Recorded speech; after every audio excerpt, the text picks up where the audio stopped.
Shalom, selamat pagi Ibu Bapak, saudara-saudara jemaat yang terkasih di dalam Tuhan.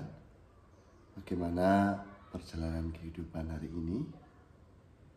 Semoga kita selalu dalam keadaan yang sehat, sukacita, penuh dengan pengharapan dari Tuhan. Mari bersama kita sejenak mensyukuri perjalanan kehidupan kita atas hari pemberian Tuhan, atas berkat pertolongan Tuhan. Mari kita berdoa. Pagi berganti menjadi siang, siang berganti menjadi malam. Tuhan, banyak hal yang terjadi dalam kehidupan kami. Tetapi di tengah berbagai macam hal yang terjadi itu, kami meyakini bahwa Tuhan selalu bersama dengan kami. Tolong kami Tuhan, mampukan kami untuk menjalani hari pemberian-Mu itu dengan bijaksana.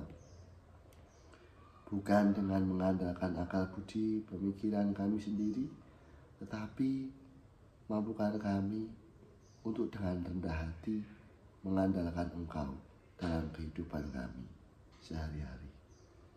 Tuhan, ketika kami belum dapat melaksanakan apa yang menjadi kehendak-Mu dengan baik atas keterbatasan kami mohon ampun.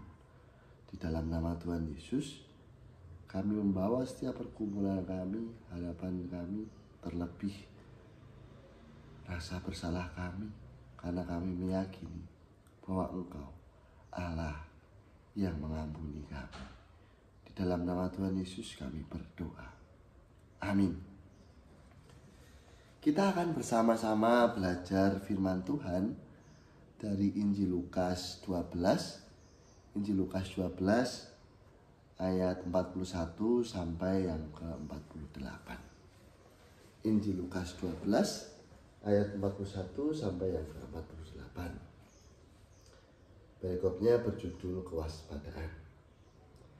Kata Petrus, "Tuhan, kepada kamikah Engkau tujukan perumpamaan itu atau kepada semua orang juga?"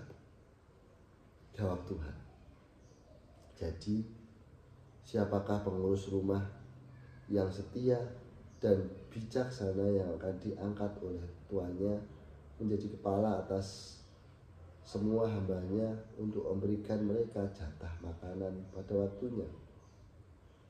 Berbahagialah hamba yang didapati tuannya melakukan tugasnya itu ketika tuannya itu datang.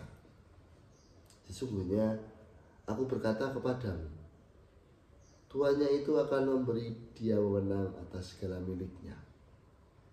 Namun apabila hamba itu berkata di dalam hatinya, tuanku tidak datang-datang, lalu ia mulai memukul hamba-hamba laki-laki dan hamba-hamba perempuan dan makan, minum, dan mabuk, maka tuan hamba itu akan datang pada hari yang tidak disangkanya dan pada saat yang tidak diketahuinya, dan akan memenggal dia dan membuat dia senasib dengan orang-orang yang tidak setia.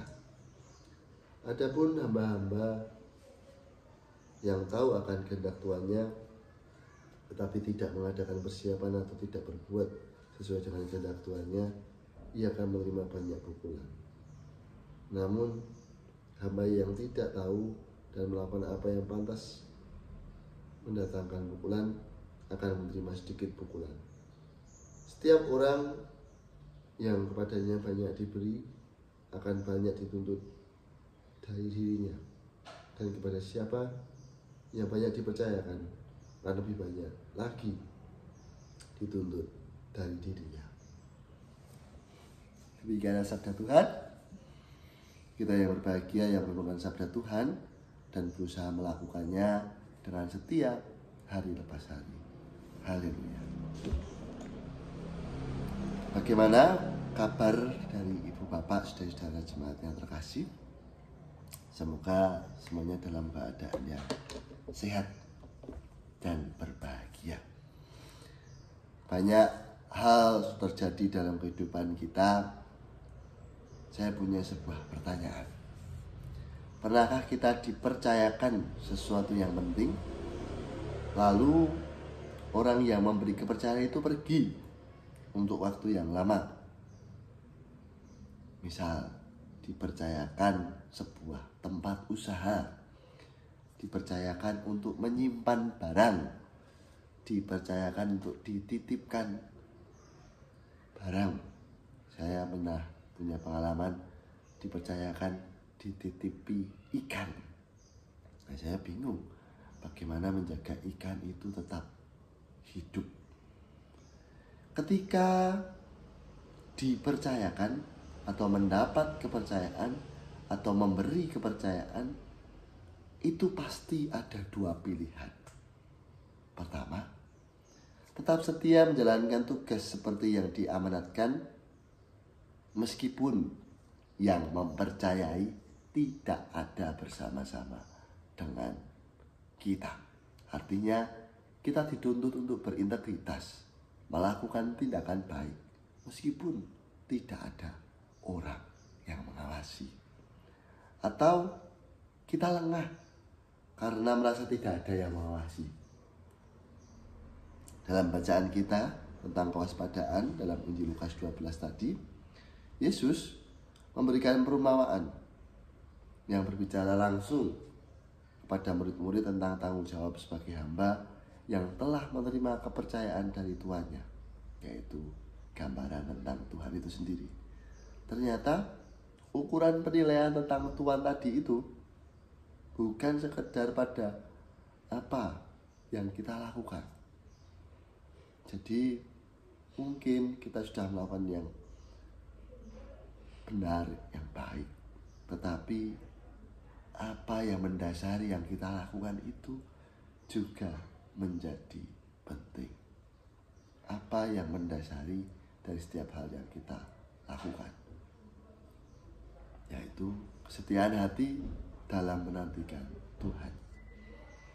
Dalam bagian bacaan kita tadi, Petrus bertanya kepada Yesus, apakah perumpamaannya berlaku hanya bagi murid-muridnya, apa bagi semua orang?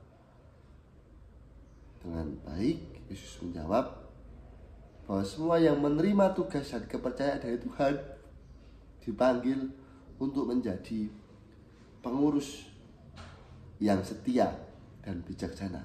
Kita perhatikan ayatnya yang 42. Hamba yang tahu kehendak tuannya dan setia melaksanakannya akan diberi upah yang besar. Sebaliknya, hamba yang menyalahgunakan kepercayaan, hidup semaunya, bahkan merugikan tuannya dan menunda-nunda ketaatan akan mendapatkan hukuman yang sesuai. Prinsip mendasarnya adalah setiap orang yang kepadanya banyak diberi, daripadanya akan banyak dituntut. Ayatnya yang ke-48. Artinya, pengetahuan, kesempatan, berkat yang kita terima bukanlah hak untuk kita simpan sendiri. Berkat bukan hak untuk kita simpan, melainkan tanggung jawab untuk kita kelola. Pertama-tama bukan untuk kesenangan kita, tapi untuk kemuliaan nama Tuhan. Ibu bapak, saudara-saudara yang terkasih dalam Tuhan,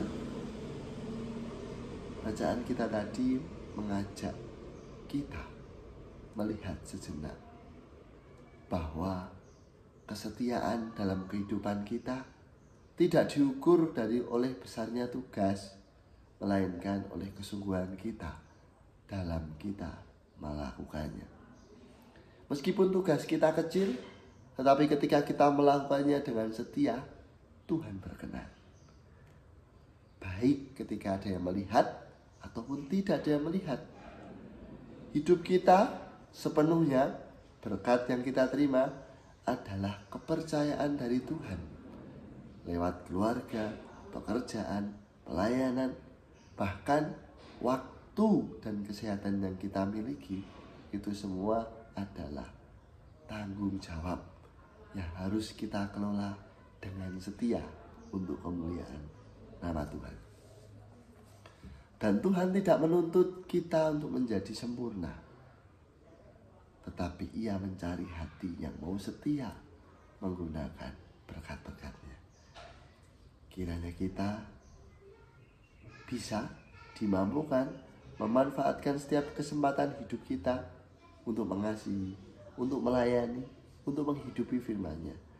Sehingga suatu saat Tuhan datang, ia mendapati hamba-hambanya berlaku setia.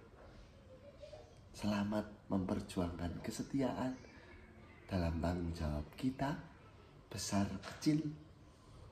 Meskipun tidak ada yang melihat, tapi Tuhan melihat. Amin. Saat teduh bagi kita.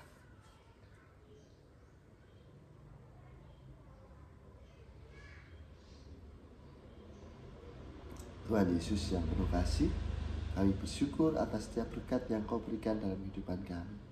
Tuhan, ajar kami setia dalam perkara kecil maupun besar. Dalam setiap apa yang menjadi berkat-Mu dalam kehidupan kami. Ingatkan kami bahwa segala hal yang kami miliki adalah pertolongan-Mu, penyertaan-Mu, berkat yang Kau berikan. Dan mampukan kami ketika Engkau datang, ketika Engkau melihat kami, Engkau mendapati kami setia di tempat dengan berkat yang Engkau percayakan kepada kami. Kami mohon berkat untuk setiap hal yang menjadi pergumulan kami pribadi-pribadi. Mampukan kami Tuhan untuk mengandalkan Engkau dalam kehidupan kami sehari-hari. Ampuni kami ketika kami rapuh, ketika kami menyerah. Tolong kami Tuhan, topang kami, sehingga kami dapat berjalan pertama-tama karena mengandalkan Engkau. Inilah kami Tuhan, di dalam nama Tuhan Yesus kami berdoa dan bersyukur. Amin. Selamat melanjutkan aktivitas. Tuhan menemani kita. Amin.